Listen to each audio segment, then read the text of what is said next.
আমি প্রিয়াঙ্কা বৈদ্য চলে এসেছি আরেকটা নতুন ভিডিও নিয়ে। তো এর আগের ভিডিওগুলো আশা করছি তোমরা দেখেছো। আমি নিট 2024-এর মোটামুটি অনেকগুলো ভিডিও নিয়ে এসেছিলাম, এক্সপেক্টেড কাট আপ এগুলো বলে দিয়েছিলাম, অনেক ইনফরমেশন শেয়ার করেছি তোমাদের সাথে এবং তোমরা যেভাবে কমেন্ট করছো সেই অনুযায়ী কিন্তু আমি ভিডিও নিয়ে আসার চেষ্টা করছি। তো আজকে আমরা আলোচনা করব যে ব্যাংক গ্যারেন্টি নিয়ে। তোমরা অনেকেই প্রাইভেট মেডিকেল কলেজে ভর্তি হবে এবং তার জন্য তোমাদের কিন্তু এই ইনফরমেশনটা জানাটা প্রচন্ড দরকার। ভর্তি হওয়ার আগে তোমাদের এই ইনফরমেশনগুলো জেনে নেওয়া খুব দরকার। তো প্রথমেই বলি যে আমি কিন্তু এর আগে বলেও দিয়েছি যে প্রাইভেট মেডিকেল কলেজে স্টেট কোটায়, ম্যানেজমেন্ট কোটায় কীরকম খরচ হয়, ঠিক আছে।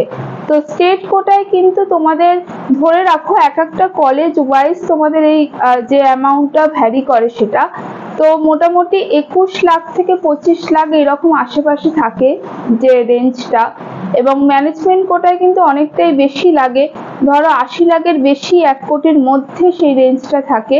তো তার জন্য কিন্তু তোমাদের একটা ব্যাংক গ্যারেন্টির ব্যাপার আছে। এবার আজকে আমরা আলোচনা করব ডিটেলস একদম যে ব্যাংক গ্যারেন্টি ব্যাপারটা কি। দেখো, প্রথম যখন তোমরা সিট অ্যালট হবে তোমাদের এবং তোমরা অ্যাডমিশন নিতে যাবে সেই প্রাইভেট কলেজগুলোতে, যখন তোমরা অ্যাডমিশন নিতে যাবে তো সেই টাইমে তোমাদের অ্যাডমিশন ফিস লাগবে, সেমিস্টার ফার্স্ট সেমিস্টারে যে টাকাটা সেইটা লাগবে, আর কসম ফিস বলে একটা আছে। এই অ্যামাউন্টগুলো অ্যাড করে কিছুটা অ্যামাউন্ট তোমাদের কিন্তু দিতে হবে। এবার ধরো এই 25 লাখের মধ্যে তোমরা কিছুটা অ্যামাউন্ট পে করলে যখন ভর্তি হতে যাচ্ছ, তো বাকিটা কিন্তু তোমাদের সেই টাইমে পে নাও করতে পারো, হ্যাঁ করেও দিতে পারো, কোনো অসুবিধা নেই। তোমাদের এই যে পুরো কোর্সটা রয়েছে তার জন্য যে টোটাল অ্যামাউন্টটা তোমরা একসাথে পে করতে পারো। এবার তোমরা যদি একসাথে পে না করো, ঠিক আছে, তাহলে তোমাদের এই যে গ্যারেন্টি একটা দিতে হবে। গ্যারেন্টি মানে হচ্ছে তোমাদের এখানে কিন্তু ব্যাংকে যেতে হবে, ব্যাংকে গিয়ে তোমাদেরকে গ্যারেন্টি দেওয়া মানে হচ্ছে কলেজকে এইটা বোঝানো যে তুমি যদি এফোর্ড করতে নাও পারো সেই টাকাটা পরবর্তীকালে কখনো, বা তুমি যদি কলেজ ছেড়ে বেরিয়ে যাও 1 বছর পরে, সেই টাকাটা কিন্তু তোমাকে তোমার যে ব্যাংকের সাথে মানে তোমার ব্যাংক সেটা পে করবে। মানে হচ্ছে তোমরা এখন ওই যে টাকাটা তোমরা বাকি যে টাকাটা রয়েছে সেই টাকাটা কিন্তু তোমাদের ব্যাংকে থাকতে হবে, তোমাদের বোঝাতে হবে যে আমরা অ্যাফোর্ড করতে পারছি, এই টাকাটা আমার ব্যাংকে আছে। এবং সেখানে ব্যাংকের ম্যানেজারের সাথে গিয়ে তোমাদের কথা বলতে হবে এবং সেখানে তোমাদের টাকাটা কিন্তু ডিপোজিট করতে হবে, বা সেখানে অনেক কিছু ফর্মালিটিস থাকে, সেটা ডিপোজিট করলে ব্যাংক তোমাদের একটা ড্রাফট দেবে বা একটা সার্টিফিকেট দেবে, সেইটা তোমাদের কলেজে গিয়ে শো করতে হবে। যে এইটা বোঝানোর জন্য যে আমি যদি এই যে এটা কোর্সটা রয়েছে সেই চলাকালীন যদি তুমি ছেড়ে দাও, মাঝখানে ধরো 1 বছর পরে বা 2 বছর পরে যদি তুমি ছেড়ে দাও, তাহলে তো কলেজে সেটা লস হচ্ছে, ঠিক আছে, এবং প্রাইভেটে অনেকটাই লস হচ্ছে।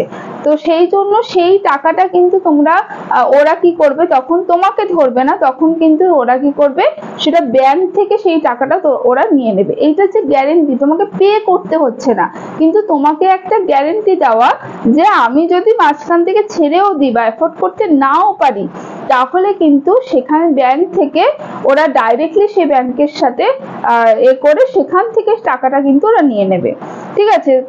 এই হচ্ছে ব্যাংক গ্যারেন্টির ব্যাপার। সেটার জন্য তোমরা ব্যাংকের ম্যানেজারের সাথে কথা বলতে হবে, যে ব্যাংকে তোমাদের অ্যাকাউন্ট আছে সেই ব্যাংকে যেতে হবে, সেখানে ম্যানেজারের সাথে কথা বলতে হবে এবং কি ডিপোজিট করতে হবে, সেটা কত টাকা ডিপোজিট করবে সেইটা হিসাবে ওরা কিন্তু একটা সার্টিফিকেট দেবে বা একটা ড্রাফট দেবে। সেই ড্রাফটটা বা সার্টিফিকেটটা নিয়ে তোমাদেরকে সেই ভর্তির সময় কিন্তু শো করতে হবে, ঠিক আছে। এবার তোমরা যদি ওই পুরো অ্যামাউন্টটা, যেটা 21 লাখ থেকে, আমি স্টেট কোটার কথা বলছি, যে অ্যামাউন্টটা রয়েছে সেটা তোমরা ডাইরেক্ট ওই টাইমেই পে করে দিতে পারো, ঠিক আছে, তাহলে অসুবিধা নেই। আর যদি পে করতে না পারো, পুরো অ্যামাউন্টটা তো অনেকের পক্ষেই মানে সম্ভব নয়, এবার সেটা তোমরা যদি পে করতে না পারো তখন তোমাদের এই ব্যাংক গ্যারেন্টি কিন্তু দেখাতে হবে, ঠিক আছে।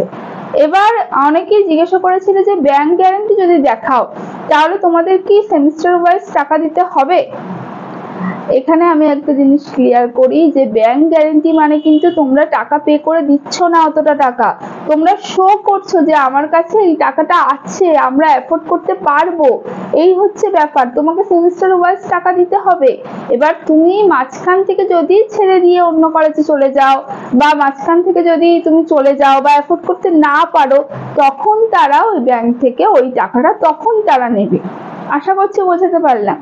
এবার আমাকে কমেন্টে জিজ্ঞাসা করা হয়েছিল যে এডুকেশন লোনের সাথে এটার কোনো কানেকশন আছে কিনা। তো এডুকেশন লোনের সাথে আমার মনে হয় না যে ডাইরেক্ট কোনো কানেকশন আছে, কারণ তোমরা তো ওটা পে করছো না, ওটা তোমরা শো করছো, ঠিক আছে? তার জন্য ওই অ্যামাউন্টটা তোমার ব্যাংকে থাকতে হবে, ঠিক আছে? তো এই ব্যাপারটা আমার থেকে ভালো ব্যাংকের ম্যানেজারের সাথে তোমরা কথা বলে নেবে, এবং সেখানে লোনের ব্যাপারটা বা তোমরা কি ডিপোজিট কতটা ডিপোজিট করবে বা করলে কতটা ডিপোজিট করলে সেই ব্যাংক গ্যারান্টি সেই অ্যামাউন্টটা তোমাকে লিখে দেবে বা সার্টিফিকেটটা দেবে, সেই পুরোটাই কিন্তু আমি বলবো তোমরা ব্যাংকে যাবে এবং ব্যাংকের ম্যানেজারের সাথে সেই কথাটা তোমরা বলবে যে আমি এত টাকার ব্যাংক গ্যারান্টি নেবো, তার জন্য কি ডিপোজিট করতে হবে। তো সেই ব্যাপারটা কিন্তু পুরোপুরি ব্যাংকের সাথে তোমাদের একটু কথা বলে নিতে হবে, এবং তারপরে ওরা যে সার্টিফিকেটটা দেবে সেটা নিয়ে তোমাদের ওখানে যে কলেজে সেটা তোমাদের দেখাতে হবে। ব্যাংক গ্যারান্টি মানে কিন্তু তোমরা পুরো টাকা দিয়ে দিচ্ছ এমনটা কিন্তু নয়, ঠিক আছে? ব্যাংক গ্যারান্টি মানে একটা গ্যারান্টি দিতে হবে যে এই টাকাটা আমি পরবর্তীকালে যদি কোনোভাবে অ্যাফোর্ড করতে না পারি, আমি যদি দিতে না পারি, তাহলে ব্যাংক থেকে ডাইরেক্টলি ওরা সেটা নিয়ে নেবে, ঠিক আছে? তো ব্যাংক তো এমনি এমনি সেই গ্যারান্টি দিয়ে দেবে না, তার জন্য তোমাকে কিন্তু ডিপোজিট অবশ্যই করতে হবে সেটা, সেই জন্য তবেই কিন্তু ব্যাংক তোমাকে সেই গ্যারান্টিটা দেবে। আশা করি ক্লিয়ার করতে পেরেছি, তোমাদের যা জিজ্ঞাসা ছিল বা ডাউট ছিল ক্লিয়ার করতে পেরেছি আশা করি। তো এই ছিল আজকের ভিডিও। নেক্সট ভিডিও নিয়ে খুব তাড়াতাড়ি হাজির হব। আজকের মতো টাটা।